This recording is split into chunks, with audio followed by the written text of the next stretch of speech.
Thank you very much, first of all, to the organizers. I'm very, very happy to be here with lots of friends. And since we have also young faces, I think it's a good idea to review part of the work that we've been doing in the last 10 years or so. And so the first part of my talk would be to give you an idea of where we come from and where we'd like to go to. And the second part will present some results. And also on this, I'd like to say that this is a project that started 2 years ago with Xin Liu in particular, and then Xin-Fei Li joined us. And is a very preliminary, although it started 2 years ago, we went up and downs with the typical blues of the non-theorists. And so take it as a research announcement, okay? Because it's not, I'm very curious to hear comments and critics from you. So you see the title, Minimal Unlinking Pathways as Geodesics in Polynomial Space. And I will refer in particular to the results that the group of Mariel Vasquez obtained in recent years.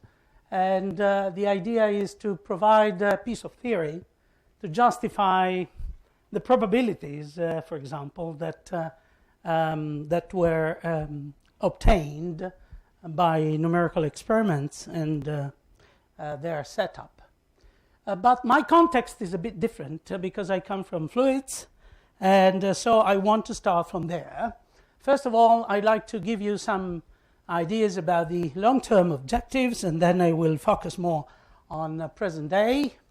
And so typically, as somebody raised the point this morning, typically the question is to understand how energy goes in the fluid systems. So determine relationships between the topological complexity of physical knots and energy, which fluid systems, well, typically vortex filaments, but also magnetic field lines and other systems, and quantify energy and helicity. Helicity is, you may think of helicity as a linking number information for fluid flows in general.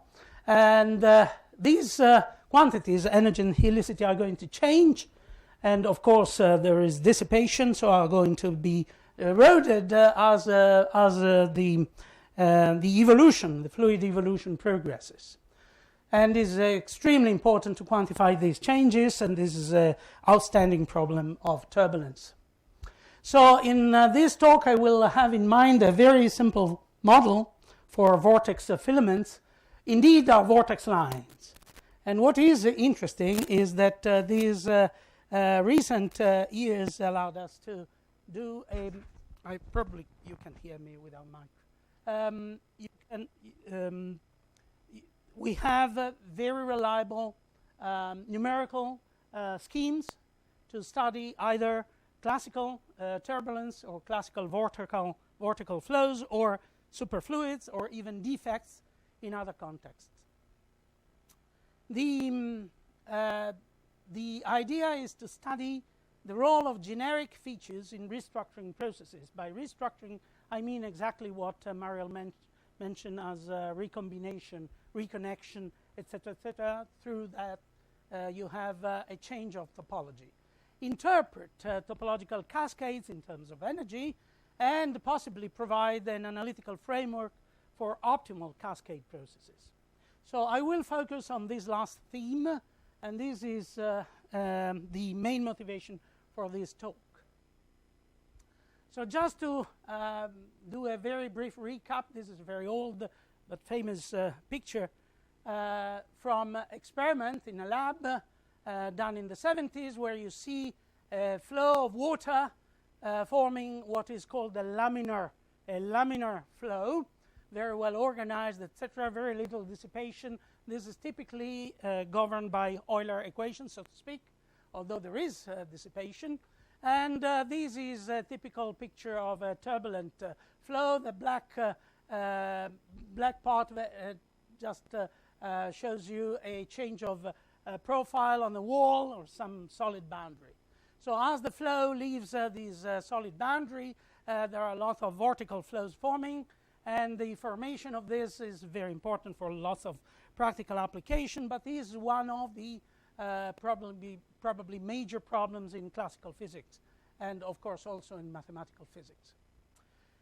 Now I will leave these context out, and I will focus on other types of vortical flows that, as I said, are studied now by numerical simulations in great details, and these are in particular vortical flows at the superfluid level. Helium, you bring helium at millikelvins temperature, and the helium brought at that temperature is in a state of superfluid. In other words, dissipation is almost absent, is as close as you can get to Euler equations. Just to give you an idea, most of the universe is made of neutron stars, for example, are made of superfluid helium. And if you put in rotation superfluid helium and then you leave it there, then it's going to rotate for several hundred millions years. Okay, so this is just the idea that conveys the fact that dissipation is so low. So it's a very good benchmark for testing certain things. And the other aspect of superfluid vortex dynamics is that vorticity is absolutely localized on these filamentary structures, which is not the case here, because in this case you see by contrast, you can imagine that these white lines are lines of vortical flows, but vorticity actually, in actual fact, is everywhere. Okay. So this is a simulation of 2015, the group of Berenghi, and you see how complex is the tangle formed by these vortex filaments. And this simulation started in the 80s, and now they are very, very sophisticated and show lots of details about these vortical flows. Actually, there is a very good relationship, also very surprising relationship between the turbulence, the classical turbulence, and the quantum turbulence and energy cascade, etc. There are many features that are similar, and so this is also a reason for interest. Now, I'm sorry, I have some of the pictures they're not very, they're a bit fuzzy and too late to change them, so please bear with me. This is a very recent work done again by the group of Berenghi, and the interesting thing is that, you know, if I remember 10 years ago, people asking me about knot theory, they were laughing more or less, saying that, you know, knotted vortices at most could form a trefoil knot and then decayed. But this recent work shows, for instance, that they tracked the topological complexity through a rather crude estimate due to Alexander polynomials, and the polynomials were found to have a degree of 40, even 50. So this just gives you an idea of how knotting can occur in these systems. And the one thing that I learned from biology is that this was done because the system was confined. So confinement induce evidently more vorticity, and confinement enhance the knotting. So this is a very exciting time, because indeed these structures at first, as I said, they tend to stay there for a long time. Of course, they do reconnect, they do change topology, because there is still some, let's say, if not dissipation, there is a way to reconnect through thermal diffusion, etc. But I like to give you some crude information about what we started 2001, you see, almost 20 years ago. And I proposed to Carlo to use these ideas of coming from geometry and topology to measure, to relate complexity, so to speak, with energy. So we did that. This is the tangle that we call the mature tangle. It's a superfluid helium, and there is an energy superposed on this tangle to produce the tangle. So energy is pumped in. This is a little information that is important. So that's why you see this diagram, these curves that pick the log of energy normalized to some reference energy growing. And the interesting relationship we found was that energy could be related to the square root of the average crossing number of the system. All the other measures you can guess, this is helicity, this is linking, total linking number, some average Reith, this average crossing number, and this estimated average crossing number. And this is total length that is used to reproduce energy, and evidently in this system energy is certainly a length energy, if you like. Okay, this is 20 years ago, and we didn't have the idea yet to use polynomials, but this is just an idea that you have to keep in mind. Energy goes like a square root of some complexity. Now we jump to more recent years, and as Mariel showed you, this very beautiful experiment done by the group of William Irvin in Chicago shows the formation, the production in water of a trefoil knot. Of course, is a rather simple knot, but incredibly difficult to produce from Kelvin's time. And this allows also to understand a lot of features. For example, the energy exchange through reconnection when the topology changes, because the system is in water, there is dissipation, and is evidently a change in energy and helicity. Well, let's say that at time t equal 1 we see this trefoil knot formed, and then imagine that the evolution brings you decay of this structure. This is the trefoil, and at a certain point there are reconnection. There is one reconnection here, for instance, that produce something that is very close to be a Hopf link. So let's say that this is the Hopf link. I imagine most of you were here this morning, so you're already probably guessing what I'm going to show you, because it's the pattern that you're going to see has been seen this morning in the talk of Mariel. Okay, so this is a further reconnection somewhere here, and as they reconnect, there is a long loop that goes all the way, and we can identify this as the unknot. And then there is a further reconnection at this stage here, and evidently there is a further decay, and is still visible the formation of two unlinked unknot. Well, this is amazing because, of course, this decrease in complexity is something that one could have guessed, but my idea was to reproduce the same with a numerical code that follows the evolution of defects in the Gross-Pitayevsky equation. So these are just defects. Imagine that a superfluid vortex is a defect. How big is this vortex, or how thin is this vortex? Well, imagine that your rope is, well, let's say an inch. Then the length of this filament would be of the order of 10 miles. Okay, 10 miles long and 1 inch thick. So this gives you the idea of how thin these filaments are, and in particular, even more so for defects in condensates.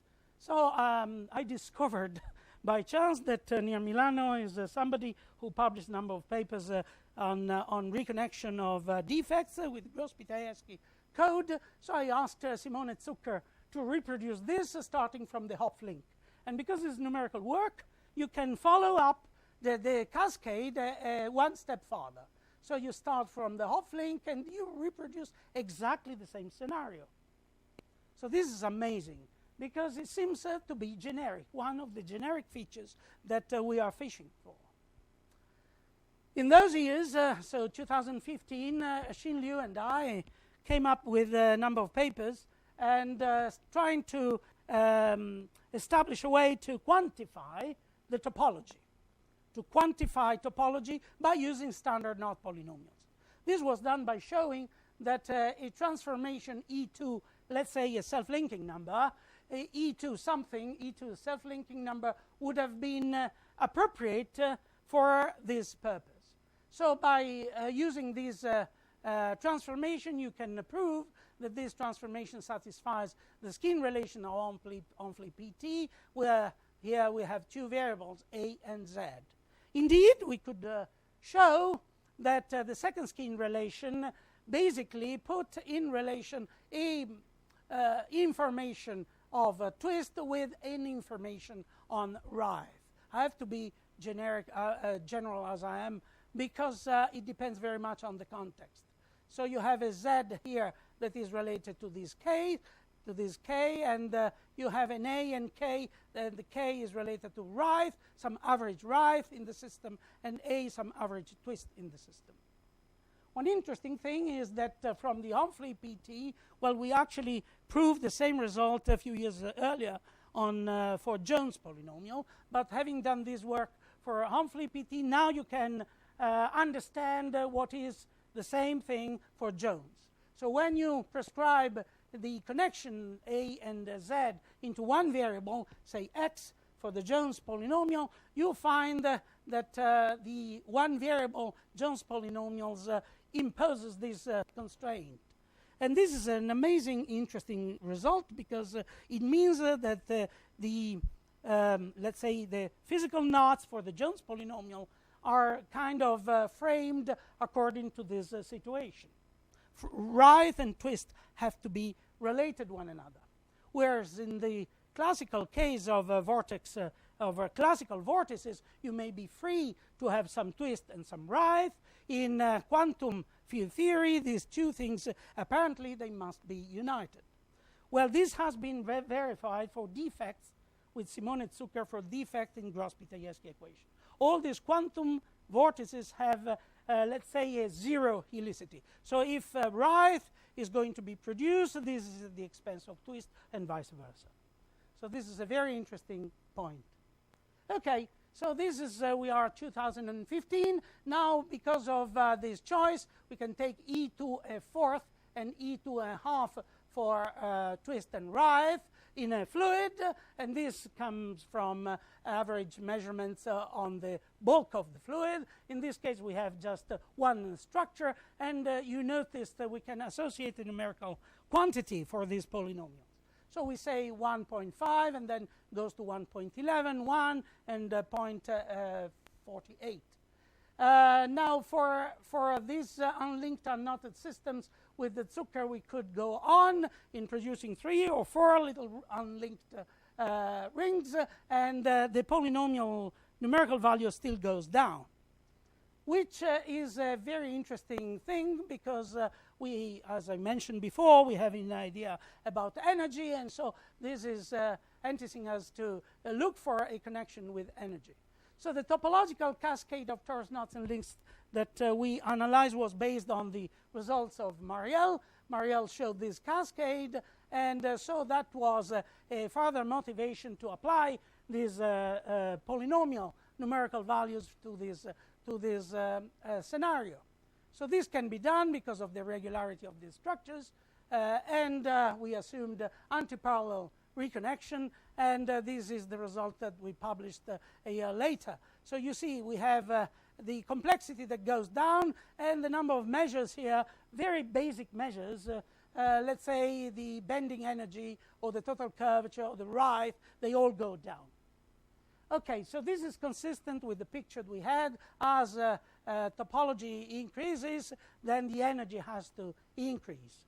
Then there is another strand of research that I carried out with Francesca Maggioni, doing a PhD with me in Milano, and is analyzing in the rather good detail the energy of magnetic and magnetic knots and magnetic links.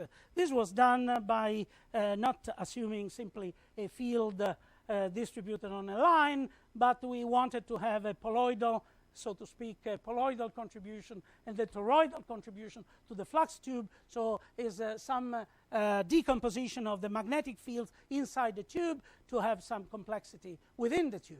And then we use the Ridge Runner data that Eric Roden and Jason Cantarella developed and made available to analyze some 200 knot types and 125 link types, and they all fall on this law that was just the best fit.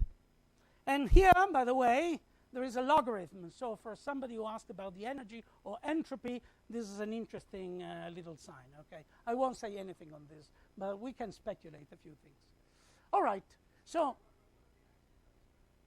this is normalized energy, or I take the energy, let's say, whatever, elastic or magnetic is the same thing. So you take the energy, you just normalize it with respect to the theta naught, and then you have energy here, magnetic energy, and then on this you have the knot number according to increasing rope length.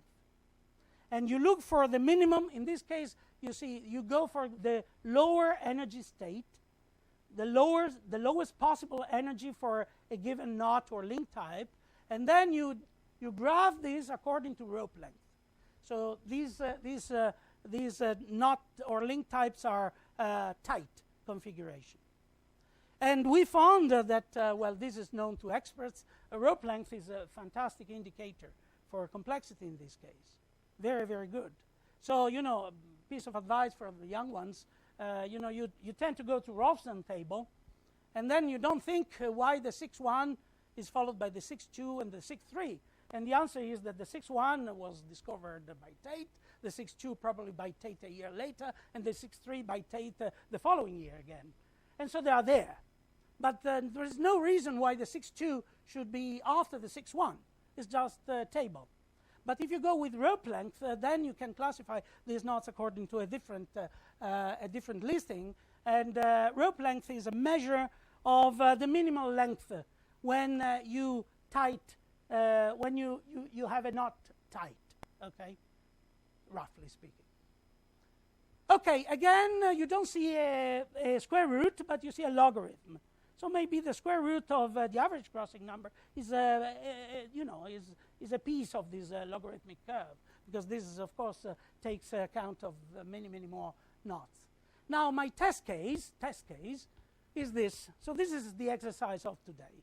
I will focus exactly on this diagram, because as we heard, this diagram was computed, and then probability were found. And the disappointing thing for us when we were excited about the new approach was to discover how many knots were investigated. So we couldn't do that because our group is a bit smaller, Xin Liu and Xin-Fei Li. And so we had to do some by hand, some calculations, etc. So let me say clearly that I will take this as our test case. I do not pretend that what I'm going to present you is of very general character, but I like to show you the results based on this cascade scenario. You remember from the talk of this morning that Mariel said that this root is the preferential one according to the probability that you see there. All right? So we want to find out the piece of theory that would justify this, plus the idea that maybe the theory should also be consistent with the fact that the energy goes down because complexity goes down, because the length goes down, because these are fluid knots. So they are essentially length energy guided. All right. So this is the preferred path.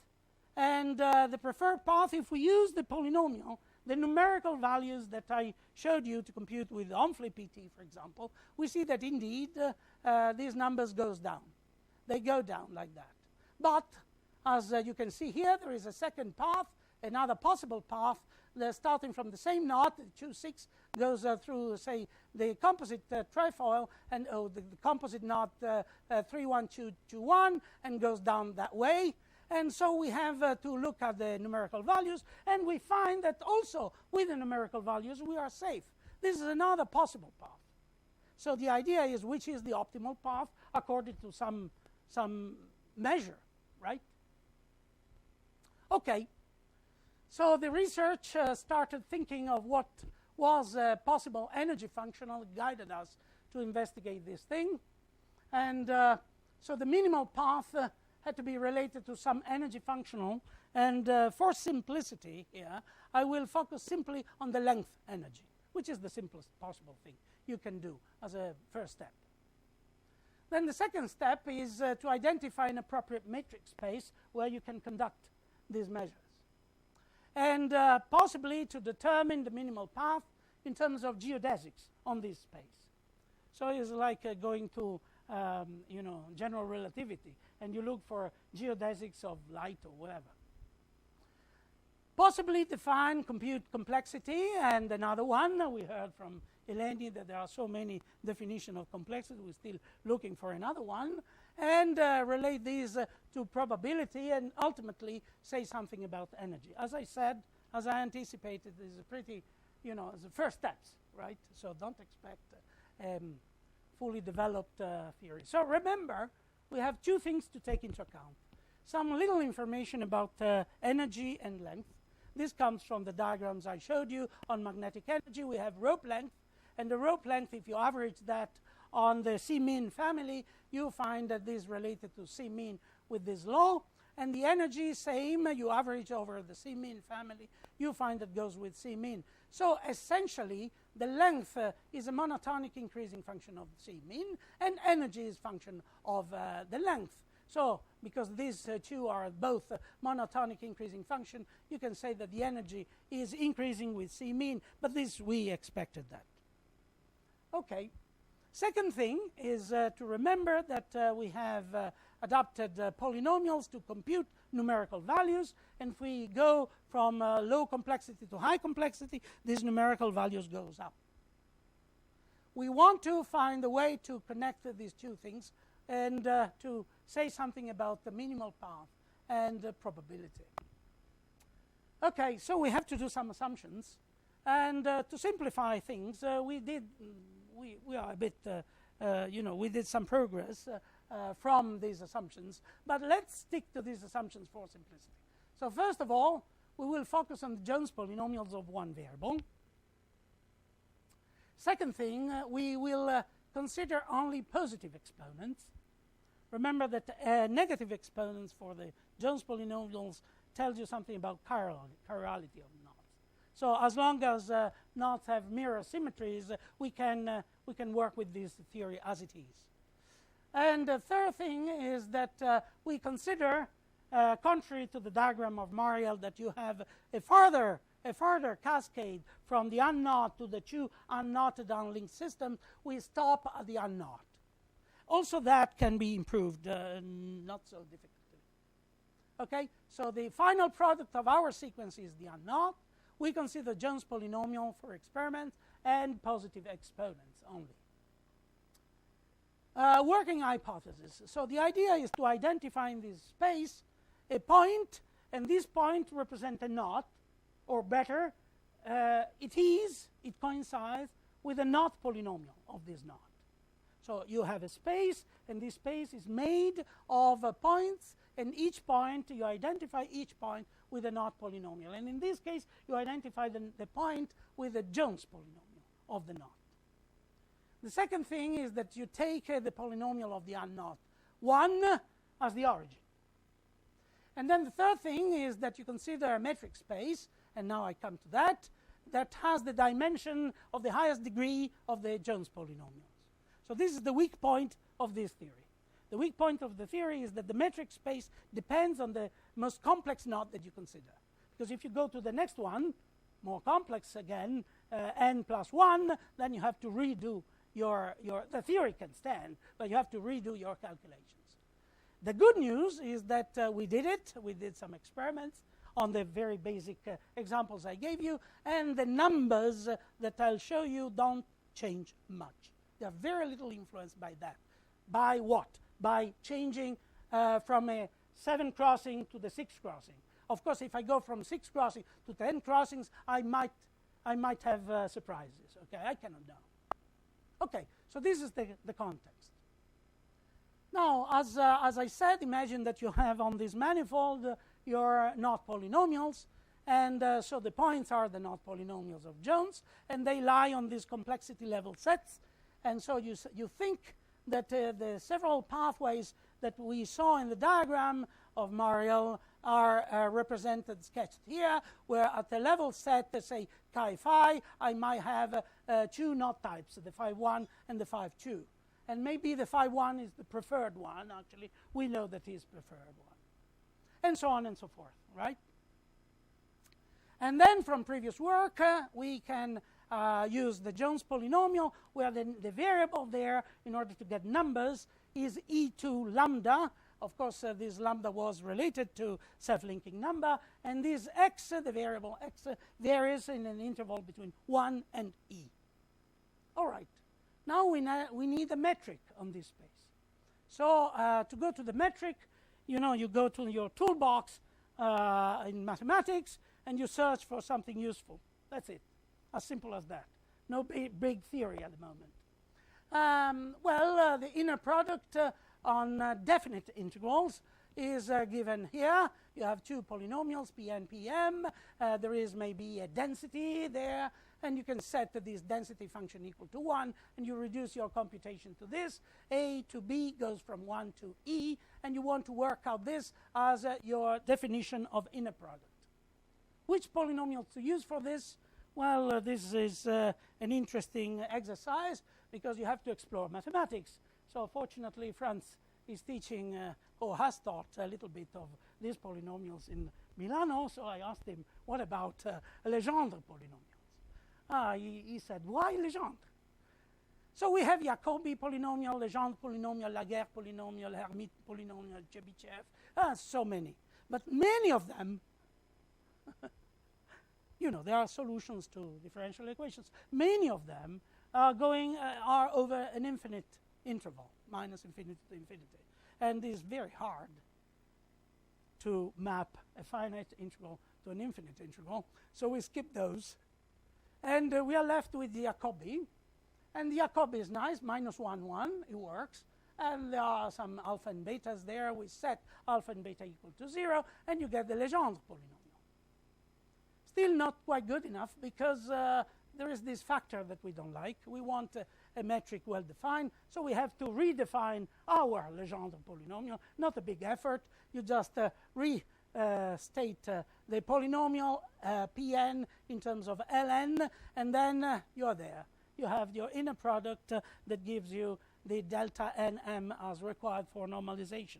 So you now have an orthonormal basis. You go on books of algebra, and you can easily extend what is proven into this, let's say, result. Any polynomial Vn, written in this fashion, can be expanded into the first n plus 1 Legendre polynomials, L0, Ln, which form a complete basis for the polynomial space of Vn. So we have an inner product, we have a metric, and we can work out what it tells us in terms of not polynomials. This is a general statement. Any polynomial can be expanded in this fashion. But what about Jones polynomials? So suppose this is our Jones polynomial for the knot k. We go to n, and then this polynomial can be expanded in terms of C0, C1, and Cn. And as you may remember from undergraduate courses, you have your coefficient Ci's given by the product of your Jones polynomials times the Legendre polynomial.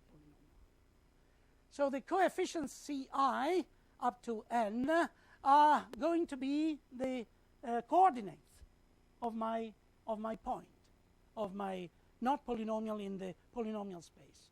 So the coordinates are these ones, and once I have the coordinates, I'm done, because I can calculate distances, I can calculate everything. All right, so this is the very last bit, because the x variable had to change from 1, had to go from 1 to e, and here we have minus 1 and 1, and as you teach in first year's courses, you have to rescale the variables in order to get to the integral minus 1 to 1 into the new variable x prime. So we are done. We are on plenty of time, so I'll have just a little time to go on, because not much else to be done now. The metric is well defined. You can compute the distance between two not polynomials.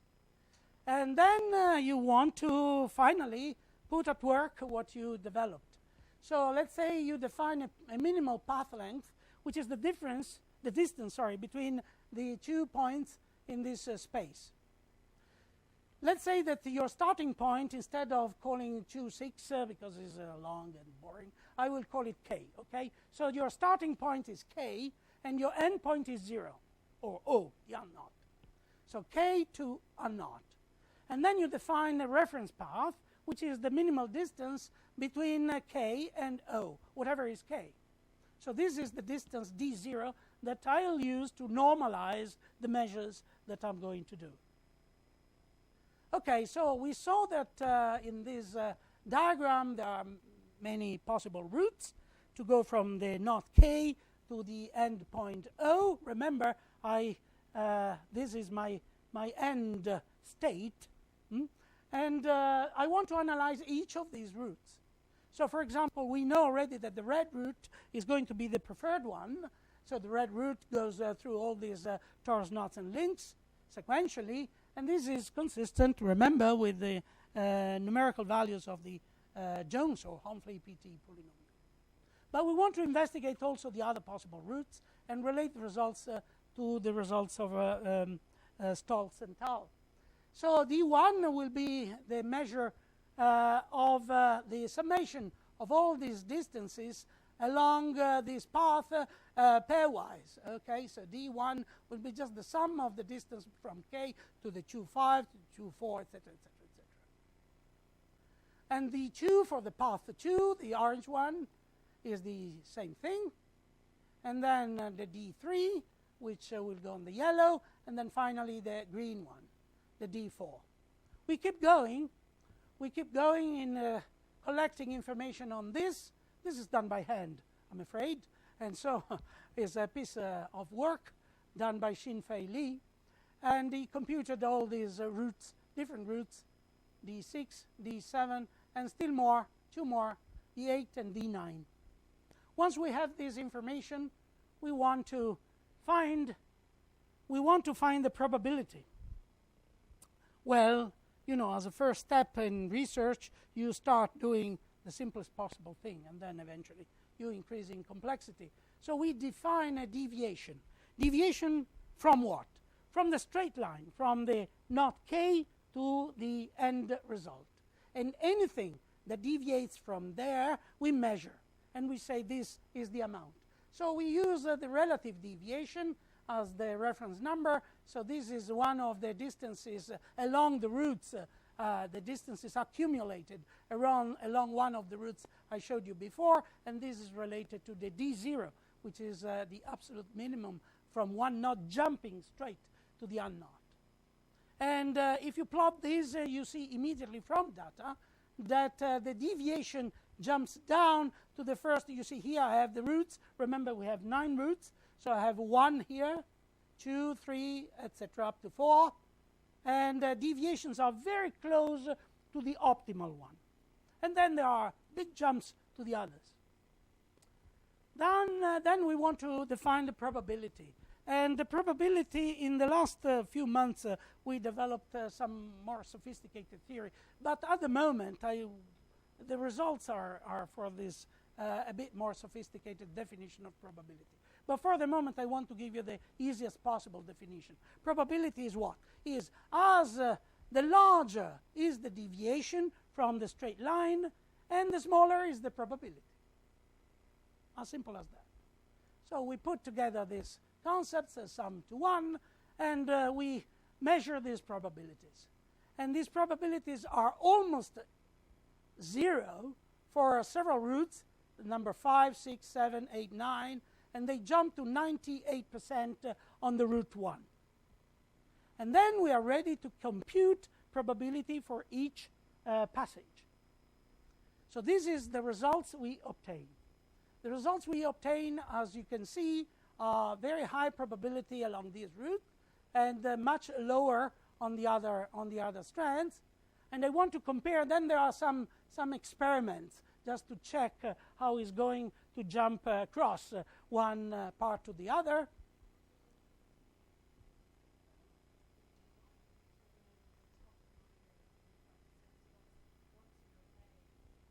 Sure. Oh, I'm sorry. Yeah, exactly. So bottom line is that I want to compare these results with the results obtained by the Marias group. And these are the results in green. And you see we are not doing terribly bad. Consider that they analyzed hundreds of knots. And this theory is just based on the few knots you see in the scheme. So there are several open questions here. I just throw some ideas because disorderly I'm thinking, well, this is a flat space. Maybe you can think of some metric with curvature in the space. You can easily implement a numerical code that goes up in complexity. More importantly, the probability that I showed you, I want them not to know anything about the around the neighborhood. For example, I don't want a probability that is conditioned by a preferential path. So these are refinements that we've been doing in these days. So this is the result. Not finished. I want to introduce once more a complexity in these years, the years of complexity. And so let's say complexity degree is just the distance between a knot in this space and the unknot. As simple as that. The distance between these polynomials and the unknot. And of course, if the polynomial number goes up, then this -1, you can disregard -1. Okay, and so you have a graph like this, which is also quite interesting. So here I plot this distance from the unknot, and this curve is just a sketch, as neither a best fit is nothing. It's just drawing a knot, but a curve. This curve is very close to a logarithmic curve, scaled appropriately. And you remember we started when I talked about magnetic energy or elastic energy. There you saw that logarithm. Now, as in there, also here, you think of these three elements of this set that have the same minimum number of crossings as an average. So you see from here that the complexity degree measured like this captures pretty well these families. And I started mentioning relationship between energy and C min. And again, I say that this is a monotonic increasing function of C min, and complexity looks, this complexity looks like a monotonic increasing function of C min, so you can invert this function and combine that with the other, and you can show with some numerical values in the middle that the normalized energy just increases consistently with complexity. This is not a big thing. We know that had to be like that. But the idea is to define better the energy, not only the length energy, but to have some structure on the fluid knots, so some twist, for example, that would increase this energy, of course, and et cetera, et cetera, et cetera. Reconnection modeling also matters here, et cetera, et cetera. This is bottom line. Thank you very much for your attention.